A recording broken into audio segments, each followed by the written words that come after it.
Alright, what's going on, everybody? Pointless but useful car mods here.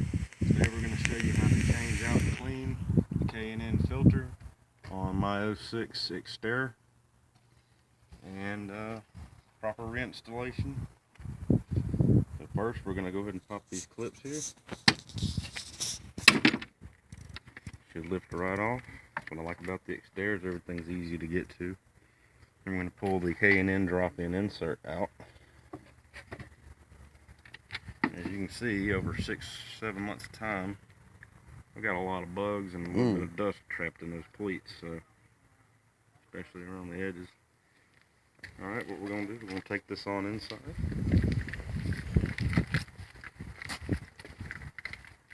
You need to pause the video since you're going through the house? Yeah, go ahead. Resume. Alright, go ahead. Okay, we're back. We had to make our way upstairs in my apartment. We're in my bathroom, and well, it's the only place I've got the highest water pressure thanks to this thing. So we're going to go ahead and we're going to wash this filter out until it's completely white or somewhere close to it. Alright, here we go. The water getting hot.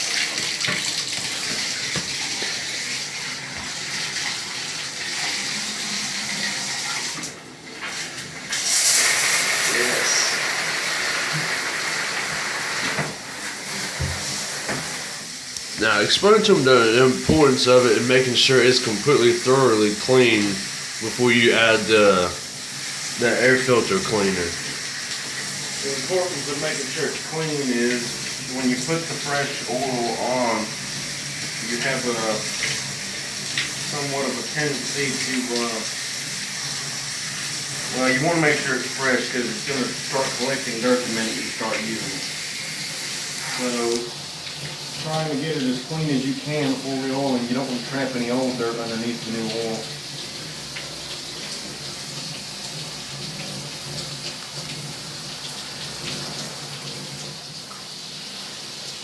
Since the degreaser is absent, this could take just a minute. So you want to pick back up on this in a minute. Alright, we're back again. We have washed this all we can without our K&N degreaser that has come up missing. And pretty much got it clean. It's got a little red tint to it still. When it dries, it'll tell just how much oil I've washed out of it. So we're going to let this one slide. And I'm going to take it out and let it air dry for a little bit, and then we're going to speed it up with a hair dryer to get it back dry. And then we'll be able to reapply the oil for reinstallation. So we're going to go ahead and get this outside for a few minutes, and we'll see you in just a bit. Alright, we have our hair dryer here. My wife loves me for this. And we got our air filter, which is air dried some over the past 30 minutes, so we're going to finish drying it up right here, right now.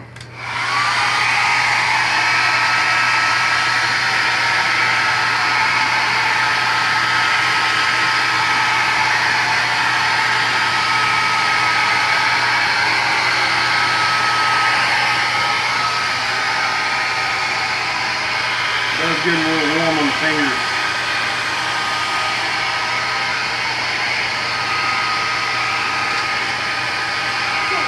And you can also set it down on the ground or on some ventilated table to where you don't burn your fingers.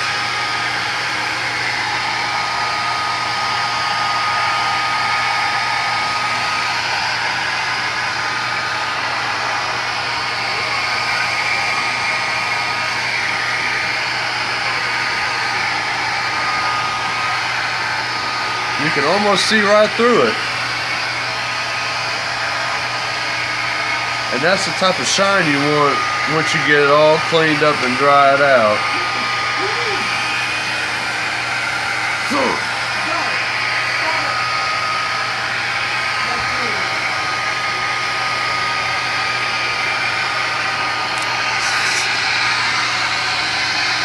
This is a long process, so just bear with us.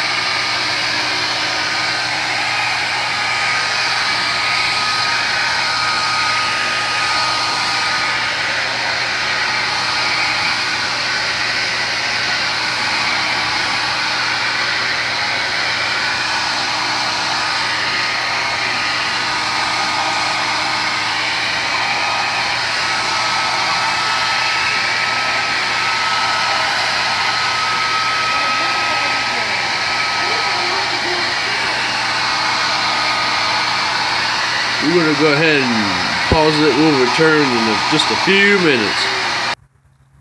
Alright, we're back again with the K&N filter oil, aerosol version of it. And our filter, which has been washed and cleaned and dried. Accelerated dried, but dried.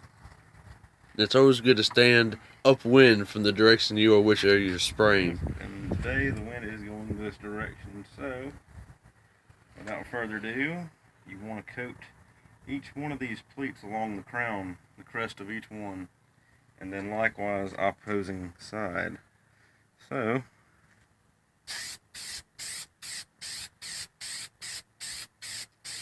kind of like spray painting.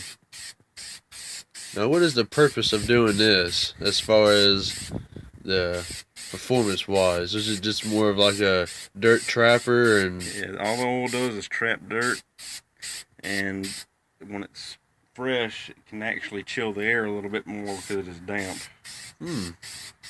But you know, that's all what they say. This gives you better fuel economy to a limit. So anything helps, I say.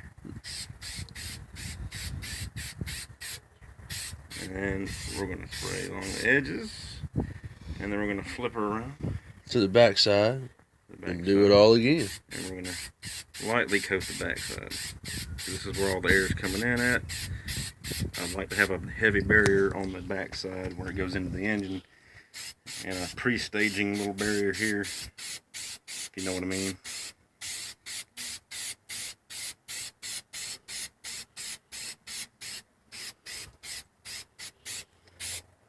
Alright, right along the crown crest here.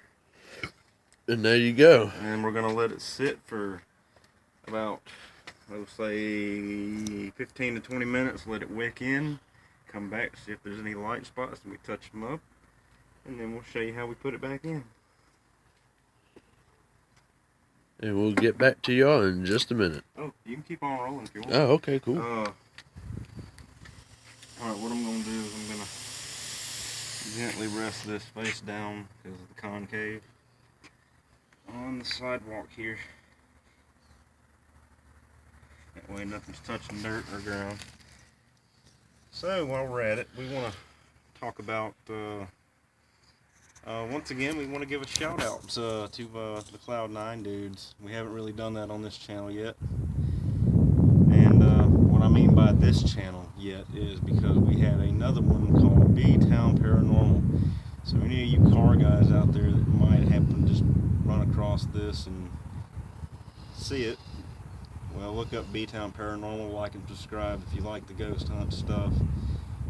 We're about as raw as it gets, and there's no fake stuff in there. There's no Hollywood. It's just people, woods, and some cameras. And a lot of bloopers. Yeah, we can't never seem to get it right when we start that off. It seems like we do better with this. Yeah. It does.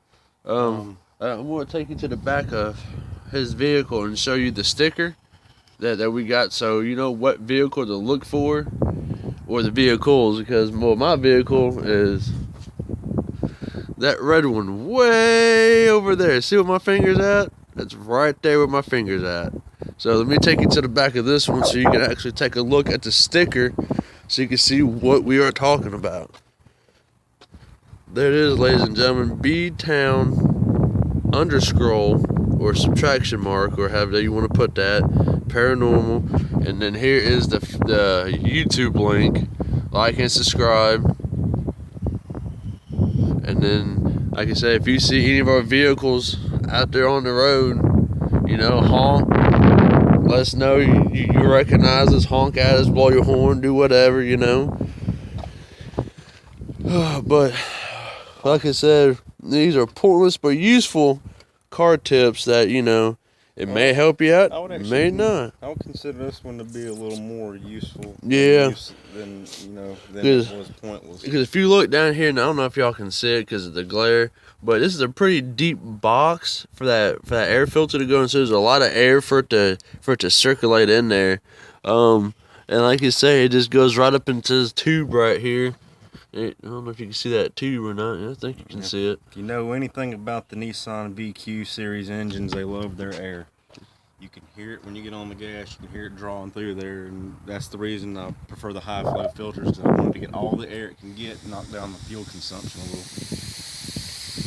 Another problem we've had with this truck in the past, everybody may be familiar with this, it is an Xterra, and it is an 06, which means it had that faulty radiator. Hence the name Xterra. We named this truck Xterra for 3 reasons. Reason number 1, we like ghost hunting. We like terror. Number 2, this truck has been terrible with transmission issues and electronic problems that I have straightened out already. And let me tell you, it's expensive.